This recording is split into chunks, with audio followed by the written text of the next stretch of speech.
Breaking news. Raleigh police are investigating a deadly motorcycle crash on Glenwood Avenue. What we're learning this morning in the WRAL Breaking News Track. A hotter day today, and the 90s stick around for much of the next week. Our chance for a record high, and when we could see rain from a potential tropical system. School lunch prices. How much your child pays for meals may be going up this fall. Why Wake School says it's necessary. So much to get to here. We're following those stories and more. WRAL News at 8 starts in 30 seconds. At Leith Honda in Raleigh and Auto Park Honda in Cary, we make your buying process easy. And with every new car purchase, you'll enjoy complimentary oil changes and exceptional service. It's no wonder we've earned so many 5-star reviews. You'll also get peace of mind pricing with every used vehicle, and if it's not the perfect fit, no problem. Bring it back within 3 days for an easy exchange. Visit our showroom at Auto Park Honda in Cary or Leith Honda in Raleigh. It's easier here. Your number one source for local news. This is WRAL, coverage you can count on. Good morning, everyone. It's 8 a.m. here on your Wednesday. Thanks so much for joining us on Fox 50. I'm Laura Levine. And I'm Ken Smith. We're waking up to another warm morning. Not as bad, though. Yes. Yeah. All right. We'll take it. We'll take it. Let's get over to meteorologist Elizabeth Gardner in the WRAL Severe Weather Center, tracking how the rest of the day and the week will shape up. Not bad. It was such a nice day yesterday. Cloudy, but temperatures were lower. Humidity was lower. It was a nice little treat. Now we're going to ramp things back up. Today, not bad, but definitely not as comfortable as yesterday. Beautiful blue sky here in Chapel Hill. Our dew point's still on the comfortable side. It's not, it's not the great refreshing dew point that we saw yesterday, but it's still, middle of the road. And 72 is our temperature as you're heading out around the triangle. We climb into the mid 80s by lunchtime and then mid 90s for this afternoon. If you're going to be out and about after work, still pretty hot for a while. It's not likely to drop into the 80s until around 7 o'clock or so. This cold front helped to bring some showers to some of our southeastern counties overnight, but that is sliding eastward, and all eyes are on what's happening on the Gulf Coast. This is where we could see our first tropical system of the year later this afternoon. It would be Tropical Storm Arthur. It's likely to ride up the coast and then help to bring some very heavy rain to the southeast. Again, we'll take a look at the path by 2 o'clock. It's showing that it could be a tropical storm. Again, the name is Arthur. And as it moves into the deep south, there's already been some flooding. This will add to that problem. Now, it doesn't necessarily mean that we'll see that. We'll be watching for the path of the storm. It looks like we could see some rain late Thursday into the day on Friday, but it certainly doesn't look like the level of flooding that they've seen down to the south. We'll check it out coming up. Ken? All right, let's put that 8:02. Let's take a spin around the Beltline and start with the southern loop of the Beltline, I-40 and Lake Wheeler Road. These are the westbound lanes moving away from us. And as you get ready to head out, this is part of your morning commute, you're just looking at a 5-minute delay. The bulk of the congestion is really around the Gorman Street exit. Once you get past Gorman Street, you're free and clear. If the northern loop of the Beltline is part of your morning commute, you're looking at an 11-minute delay. Right now, the bulk of the congestion is between Capitol Boulevard and the I-87 440 interchange, so keep that in mind as you're about to head out this morning. Let's hop over to the east of Raleigh and give you a live look at I-87 and Smithfield Road. Boy, good news there.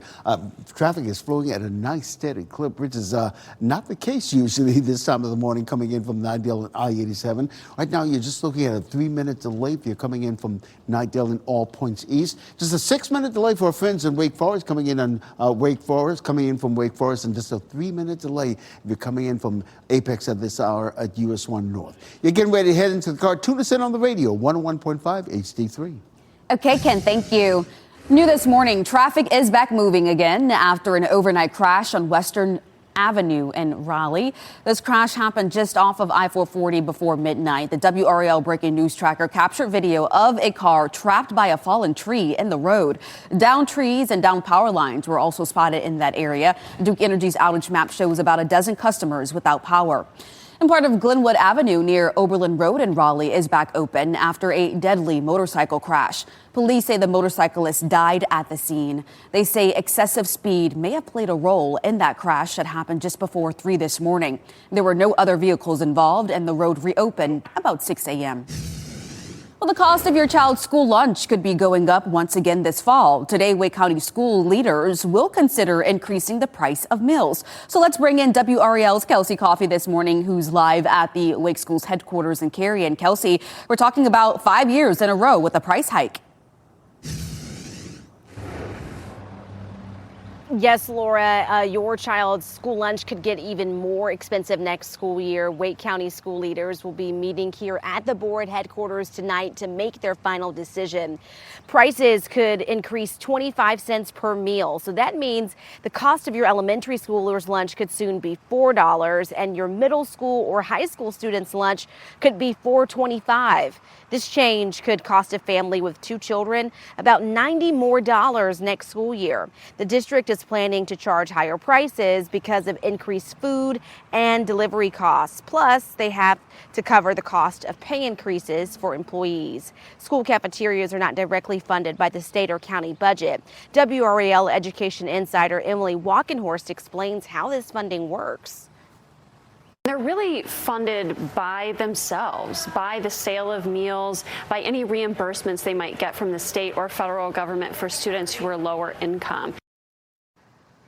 A vote is scheduled to happen tonight at 5:30. Kelsey Coffey, WRAL News, live in Cary. Holly Springs is the latest community to say no to data centers. The town council approving a 1-year pause on the data center construction. This delay is designed to give the town time to look into how data centers would affect the community. Now, these types of facilities are a growing debate all across North Carolina. This map you're looking at shows dozens of data centers already built and at least 20 more proposed. The red areas show the counties, cities, and towns pausing those developments or restricting zoning. People in Holly Springs say data centers bring health concerns and noise pollution that could reduce property values. I hope a longer moratorium and possibly a ban of data centers will be put in place in the future to allow staff to properly assess the dangers and impacts of data centers. But this is a start. Holly Springs South staff expect to take them 8 to 9 months to investigate before they can put together more permanent policies on this issue. Well, during this time of celebration, the Carolina Hurricanes are also sounding the siren on food insecurity in our community. I love this. So players are partnering with the Food Bank of Central and Eastern North Carolina to fight food insecurity during the summer months. WRAL's Ali Calabar joining us live from Lenovo Center. And Ali, this morning they reached their goal. Oh yeah, the Caniacs stepped up as they always do over the course of our morning show. All of the hurricane warning boxes are checked, and now the goal to end hunger is met. Now, they surpassed $25,000 over the course of the morning. Kane Center Logan Stankoven and defenseman Jacob Slavin, they teamed up with the food bank to kick off this initiative at the start of the Stanley Cup final. The Hurricanes also donated a $50,000 grant during Game 2. Now, with that grant and that $25,000 goal met, they're able to provide more than 225,000 meals to families in need. The Food Bank of Central and Eastern North Carolina says this effort comes at a critical time. We have seen the highest food insecurity rates that we've seen in nearly a decade, and that is before we are entering the summer months. You know, the price of food and housing and childcare just continue to rise at a rate that wages are not able to keep up.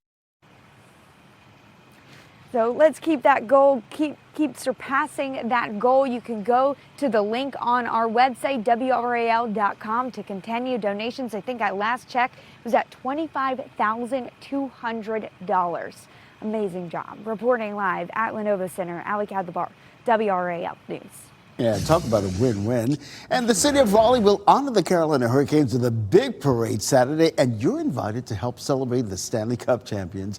Here's a look at the downtown Raleigh parade route, similar to the Raleigh Christmas parade route. It will go down Hillsborough Street, swing by the Capitol, and then head down Fayetteville Street. The parade ends at Davie Street. Afterward, there will be a fan rally in City Plaza.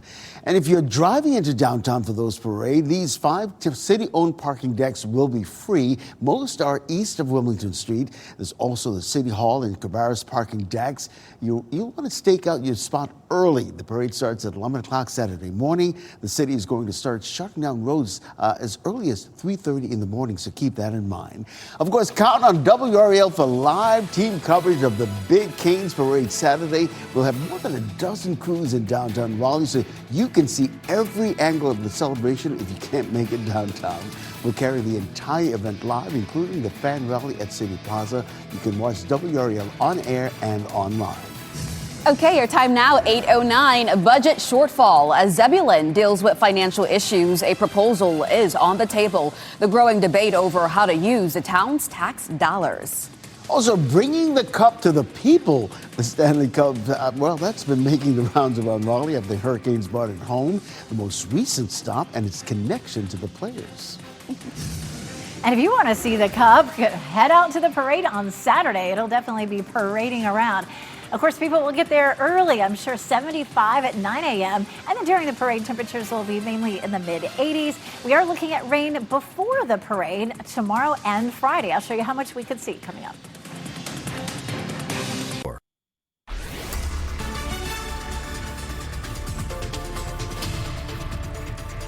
8:13, we take a look at the Deep app right now. They are getting the field ready for a noon game, which is nice. I think temperatures will be very comfortable at that point.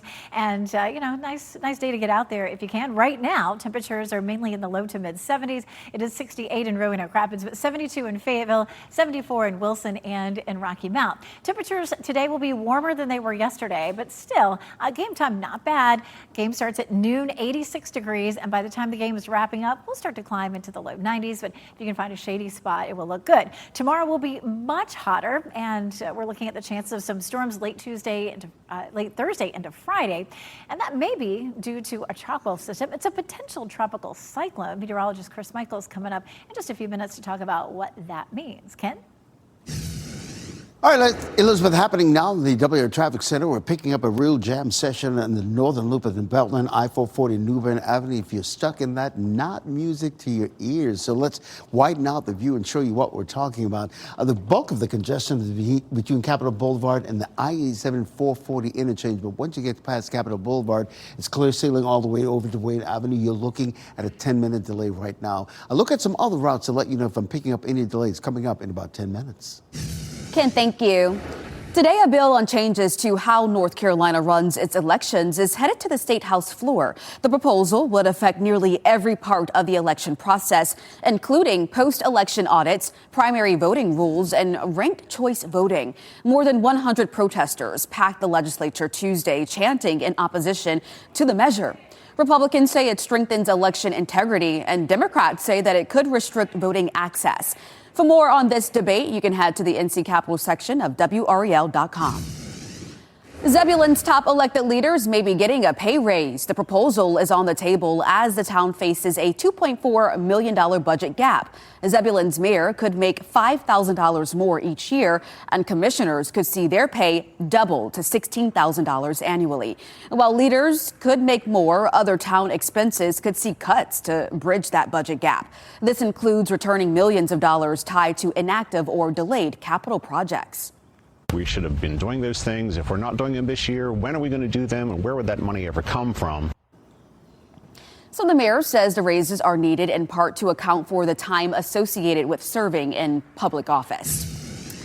Happening today, a key decision now on interest rates for new Federal Reserve Chair Kevin Warsh. Warsh will wrap up his first policy meeting since being sworn in last month. This meeting also comes on the heels of a report last week that showed inflation at 4.2% year over year. That number was largely fueled by high oil and gas prices from the war in Iran. The central bank is expected to hold interest rates steady. Well, the Stanley Cup is really on the move since landing back in Raleigh. This is video from yesterday at the restaurant Vivace in North Hills. Check that out. Well, we talked with the restaurant's owner about the surprise visit. Kevin Jennings says the players visit his restaurant often. Jennings says most of them have developed a relationship with his staff. I went to the staff and I said, "Hey, what was this all about?" And he just said, "Hey, Martin Oak walked in and said, 'We're coming for lunch and we're bringing the cup,' and that was it. So and they feel at home there. A lot of the players come there really often. Well, the trophy made the rounds on Glenwood South Monday night, including at a popular Cane's bar, Teats. Fans filled the streets of downtown to get a glimpse of that Stanley Cup. Well, it's common for the Stanley Cup champions to take the cup around while they're celebrating. This is a look at the stops so far. According to the NHL, every Hurricanes player will get 24 hours with the cup. It's a tradition that goes back to 1995. Well, sticking with the sports theme, FIFA World Cup doubleheader today on Fox 50 right here. Starting at 1 p.m., it will be Portugal versus the Democratic Republic of the Congo. Then at 4 o'clock this afternoon, it will be England versus Croatia. The tournament runs through July 19th.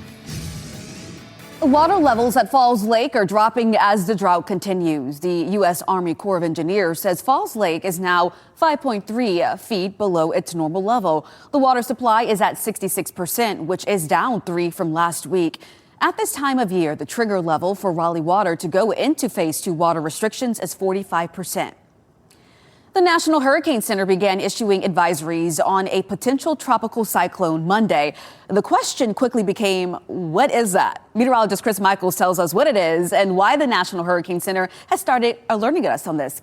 Chris. Yeah, and I think a lot of the confusion comes with the word cyclone. I think you've heard of that and you thought it's just a storm in the Pacific, but a cyclone at its bare basics is just a storm system. Doesn't matter if it's over ocean or over land, but it's just like some of that insider baseball into meteorology that makes it confusing for folks that don't study this, right? So this PTC is what the National Hurricane Center started in 2017. It's a storm that's not yet tropical, but posing a threat to land. So this allows them to issue official advisories, watches, and things like this. You've got a tropical storm warning for the Louisiana coast and a tropical storm watch for the Texas coast.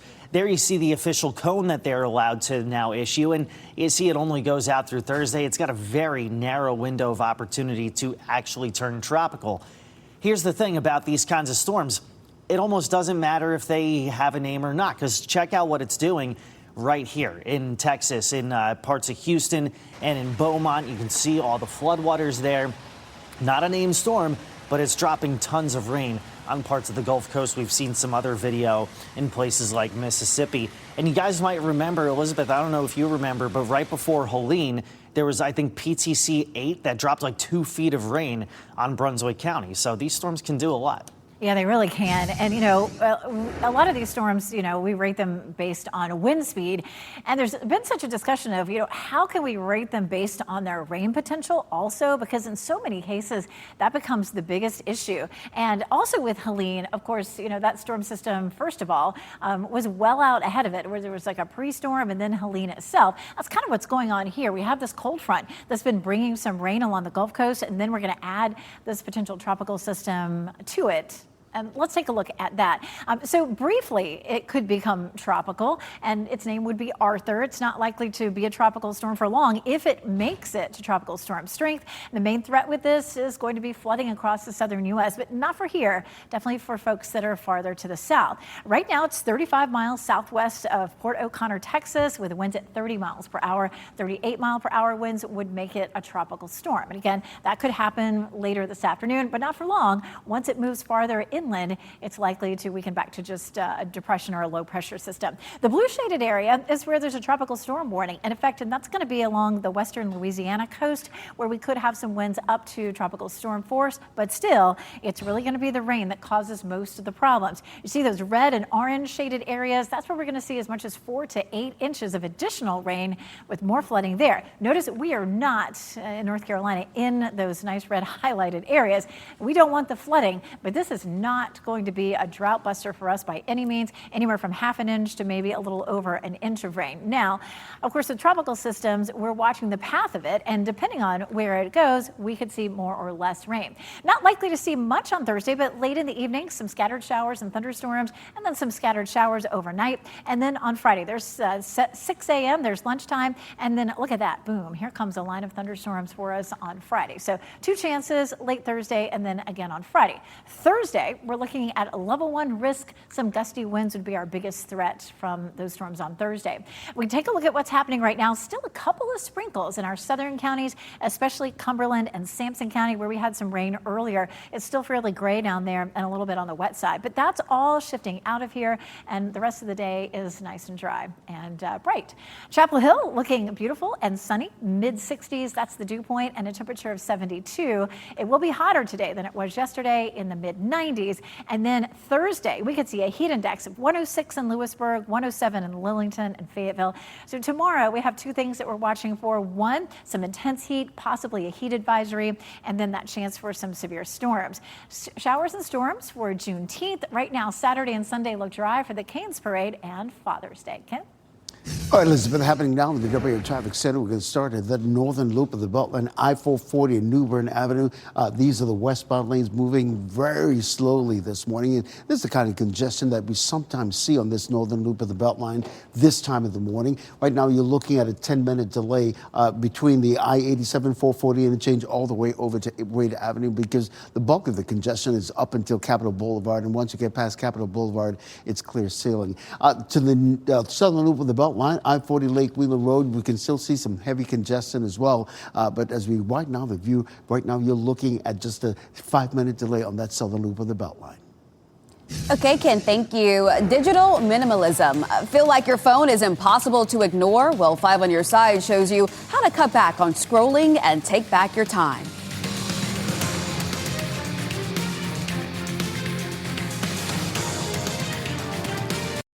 As you get into your car, tune to WRAL News Plus on your radio. In Raleigh on 99.3 FM. In Durham, 96.5 FM. And everywhere on 101.5 HD3. Good morning. The time is 8:26 here on your Wednesday. I'm Laura Levine. Let's get right over to meteorologist Elizabeth Gartner. What a look at the forecast, Elizabeth. Looking nice out there. This is a live look down Salem Street here in Apex. Blue sky there.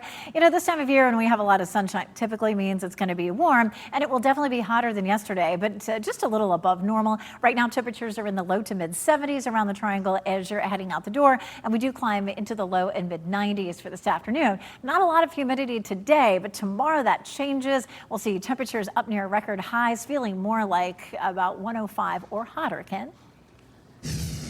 Elizabeth, we're picking up some heavy congestion on that northern loop of the Beltline. This is I-440 and New Bern Avenue. These are the westbound lanes moving away from us this morning. So let's widen out the view, see what you're dealing with. If this is part of your morning commute, the bulk of the congestion is between Capitol Boulevard and the I-440, 87 interchange. Right now, you're looking at a 13-minute delay. So keep that in mind as you're about to head out the door. Give yourself some extra time this morning. A motorcyclist has died after a crash this morning on Glenwood Avenue near Oberlin Road in Raleigh. They say excessive speed may have played a role in this crash that happened just before 3 this morning. The road reopened at around 6 a.m. Happening today, Wake County school leaders will consider increasing the price of meals. Prices could increase by 25 cents per meal, raising elementary lunches to $4 and $4.25 for middle and high schoolers. The higher prices are due to increased food and delivery costs. A vote is scheduled for tonight at 5:30. Coming up next on Fox 50 now, the Carolina Hurricanes are sounding the siren on food insecurity. And coming up on Today, Matt Rogers and Bowen Yang stop by Studio 1A.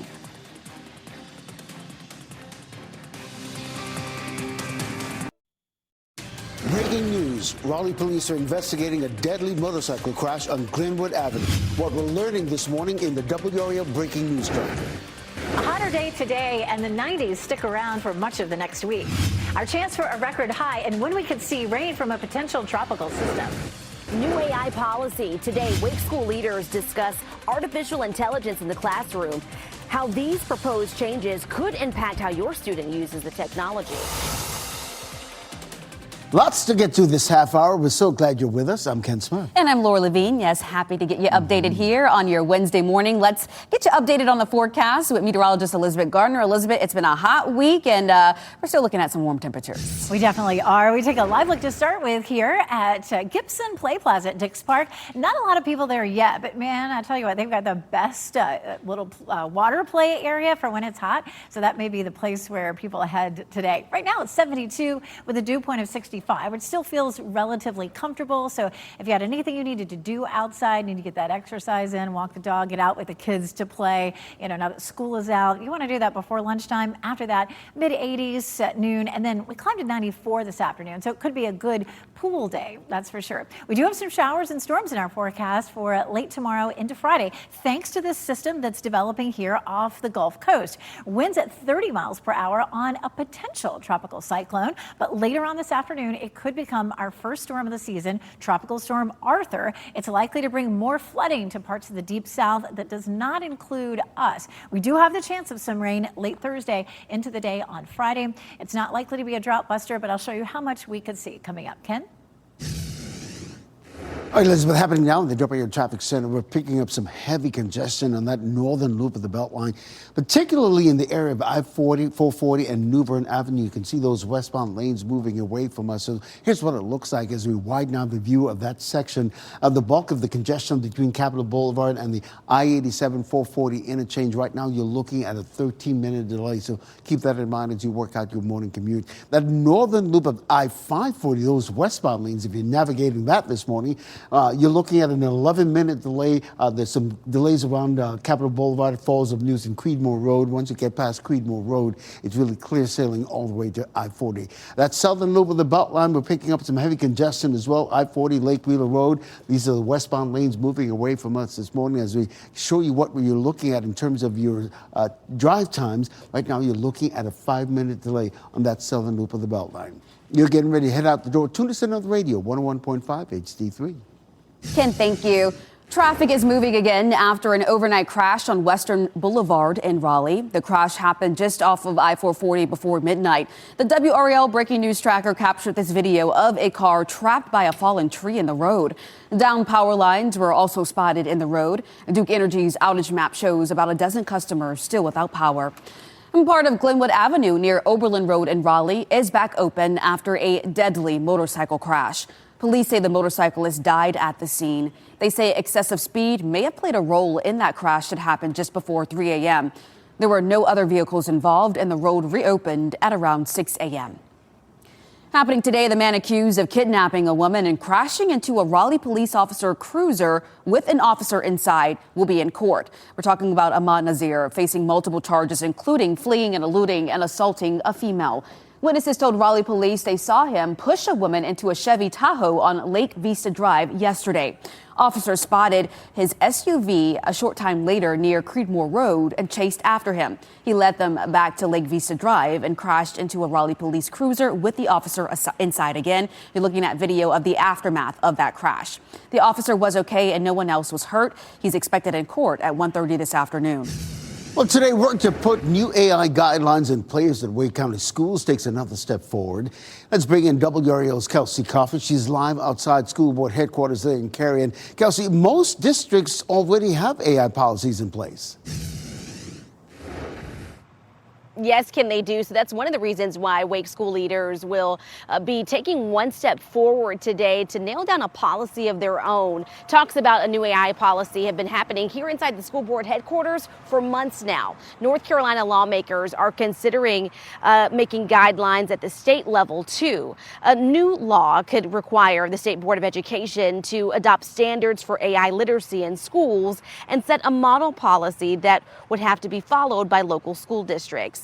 Wake school leaders could require students to acknowledge and explain their use of AI. They also may provide more guidance on AI ethics and discourage teachers from using AI detectors to monitor students. The State Department of Public Instruction has discouraged the use of these detectors since January of 2024 when they issued guidance on it. So it's long been discouraged. Wake County says that internally they discourage the use of these detectors, but we know that some teachers have actually still been using them.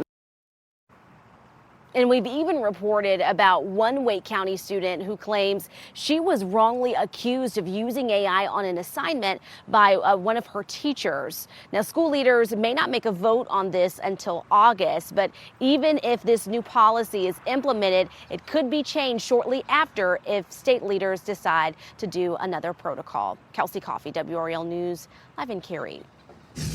Well, today, proposed changes to laws regarding involuntary commitment in North Carolina are up for consideration. State law requires some suspects to undergo mental evaluations at an emergency department or psychiatric facility.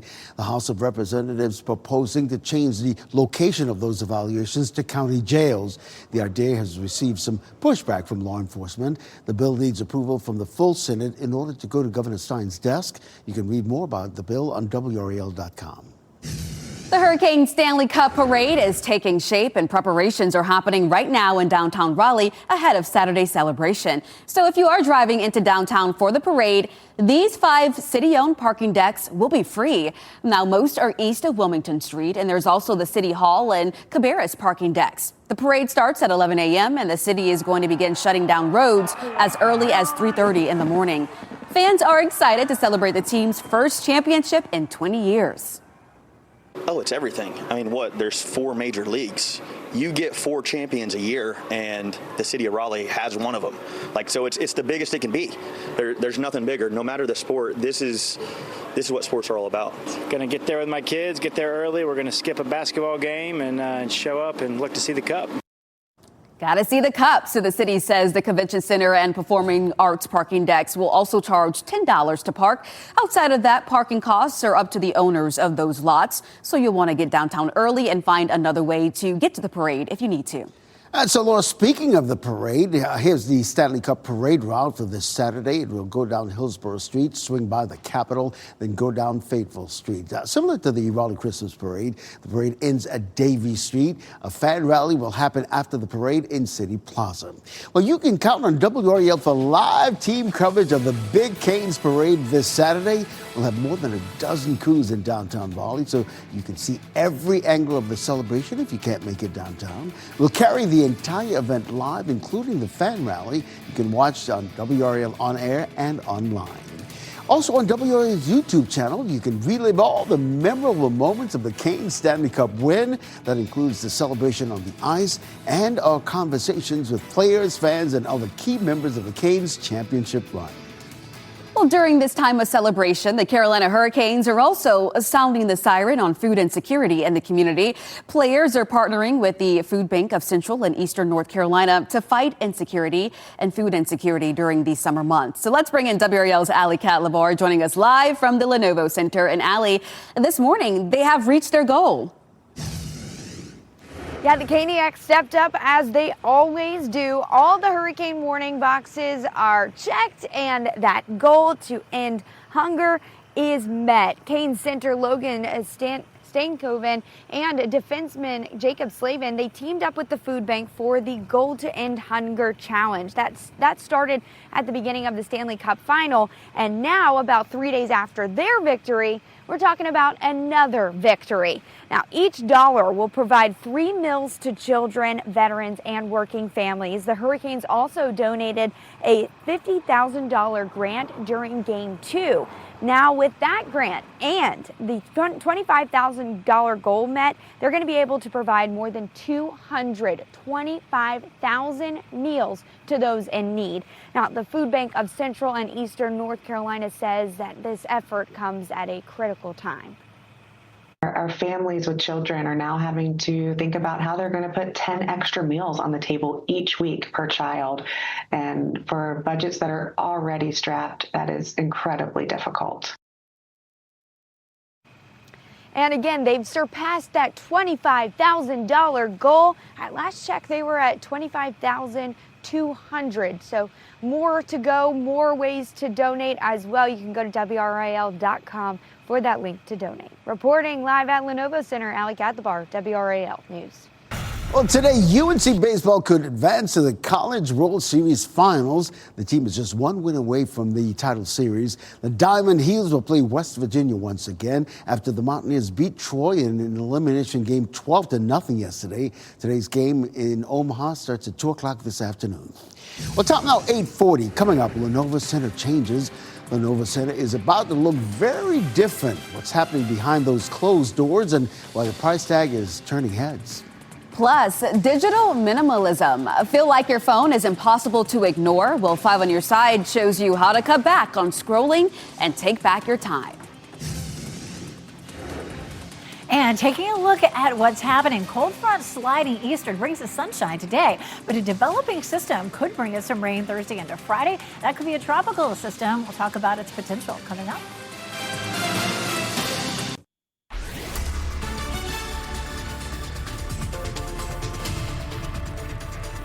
8:44, we start here in Durham with a look over the DBAP. They are getting ready for a noon game, so unusual, but kind of a nice way to beat the heat. Plenty of sunshine. Humidity is on the moderate side, so certainly not feeling like it did a few days ago, but yesterday was really nice, wasn't it? 72 in Raleigh right now and in Durham, 74 Wilson, 73 in Goldsboro. So it's been a nice start this morning. Our southern counties, some of them, especially, say, Cumberland County and Sampson County, dealing with a little bit of cloud cover from some overnight rain. But a nice afternoon for a Bulls game. At noon, 86 degrees. Toward the end of the game, temperatures will start to climb into the low 90s. Today stays dry, but tomorrow in the late afternoon, evening, we have a chance of storms that could linger on and off into Friday. Could be related to our first tropical system of the season. We'll walk through all of that coming up. Ken? Well, it's been happening now in the WRAL Traffic Center, that southern loop of the Beltline. We're keeping an eye on that for you. I-40 Lake Wheeler Road. These are the westbound lanes moving away from us this morning. And this is the kind of congestion we see this time of the morning for those of you just new to the area. Right now, you're looking at just a 5-minute delay on that southern loop of the Beltline. If you're coming in from the Garner-Johnston County area and I-40 westbound, no delays. And similarly, if you're navigating I-40 westbound through Wade Avenue, just looking at a couple of minutes delay at this hour. Okay, Ken, thank you. A recent survey shows Americans pick up their phones nearly 200 times a day. Just think about that, and spend more than 4 hours a day on them. Nearly half say that they feel addicted. If you'd like to cut down on your screen time, 5 on your side's Keely Arthur shows you how to do it.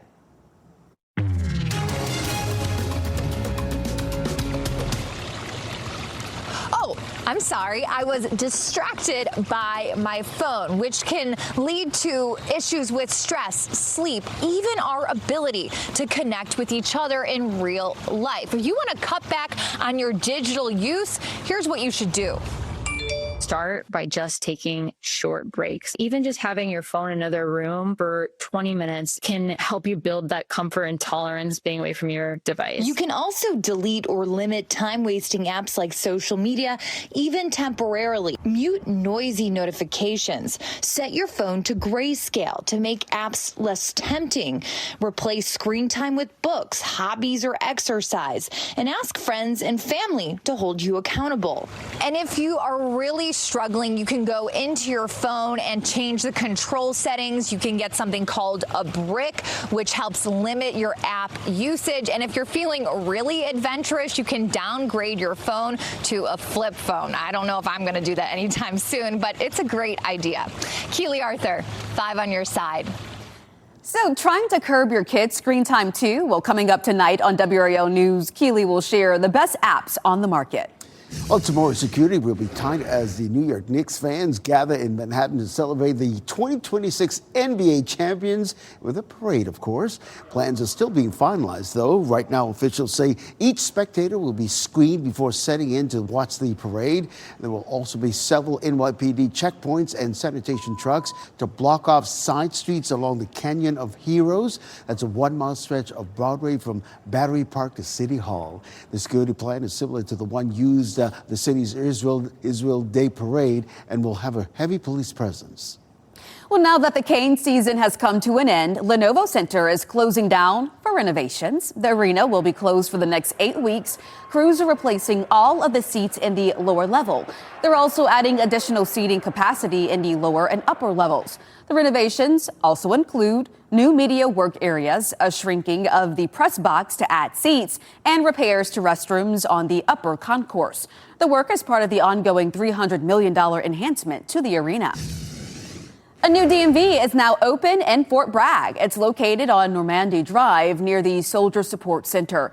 A ceremony was held yesterday with a ribbon cutting and remarks from Governor Josh Stein. He talked about the efforts the state is making to improve DMV experiences.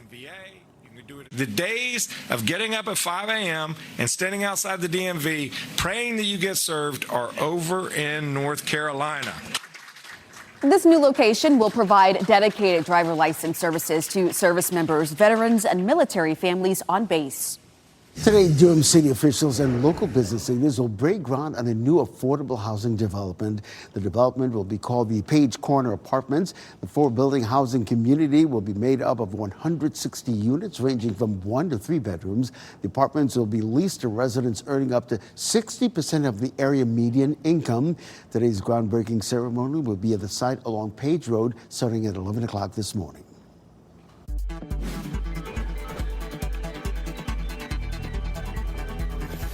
Well, Lionel Messi making a run at history. Oh, yes. And Shrek and Donkey are off on another whirlwind adventure. Here's a look at what's trending right now. We are getting our first look at Shrek 5. In the new sequel, Shrek, Donkey, and the gang find themselves in jail. Mike Myers, Eddie Murphy, and Cameron Diaz are all returning. The new movie will be released in summer of next year. I can't believe it's been 16 years since the last Shrek movie and 25 years I didn't since even the know there first was a one. Shrek 4. Listen, We're talking about Shrek 5? It's happening. It's happening. Well, we talked about history, right? The stars are shining at the 2026 FIFA World Cup. Soccer legend Lionel Messi scoring a hat trick in Argentina's 3-0 win over Algeria. With those 3 goals, the 38-year-old is now tied for the career scoring record at the Men's World Cup. Argentina's next game will be Monday against Austria. You can watch all the action right here on Fox 50.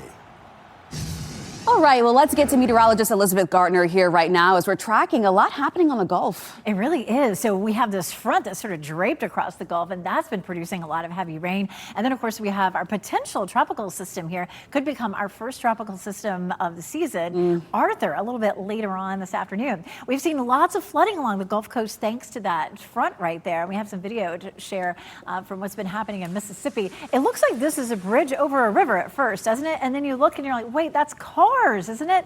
This is something you never want to do. Do not drive your car across a road that has that much water on it. You just don't know how much of the road has eroded as that water is moving through, and you could easily get into some serious trouble. We're really feeling for all the folks along the Gulf Coast because this system is likely to move on top of some of the rain that's caused flooding across parts of Texas and Alabama, Mississippi, and add even more to what's already a tough situation there.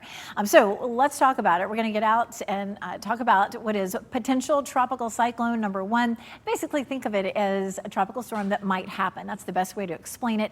Right now, it has winds at 30 miles per hour, 38 mile per hour winds would make it a tropical system. But there's just not a whole lot of time. These people need to be warned about it, and that's why the Hurricane Center calls it a potential tropical cyclone. Right here, this is a tropical storm in the forecast for 2 p.m. And again, that could be Arthur briefly, probably just a few hours, because then it moves farther inland and is likely to begin to dissipate.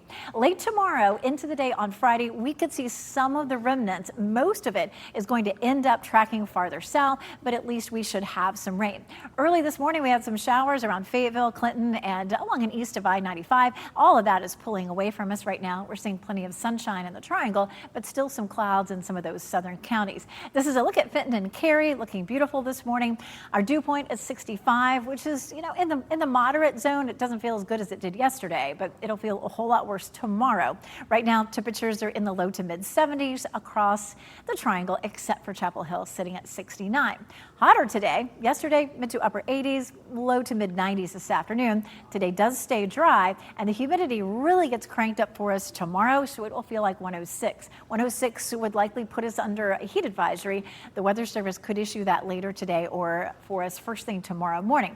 After that, it's fairly hot, but nothing that really reaches the danger zone. Notice here we are in major heat risk for tomorrow, but just moderate for Saturday and Sunday. Speaking of Saturday, we're all excited about the Cane Celebration Parade through downtown Raleigh. The parade starts at 11 with temperatures in the low 80s, and then at the parade end time, it's likely to be in the upper 80s. Juneteenth features some scattered storms in the afternoon, but both Saturday and Sunday are dry. Father's Day, pretty hot at 94.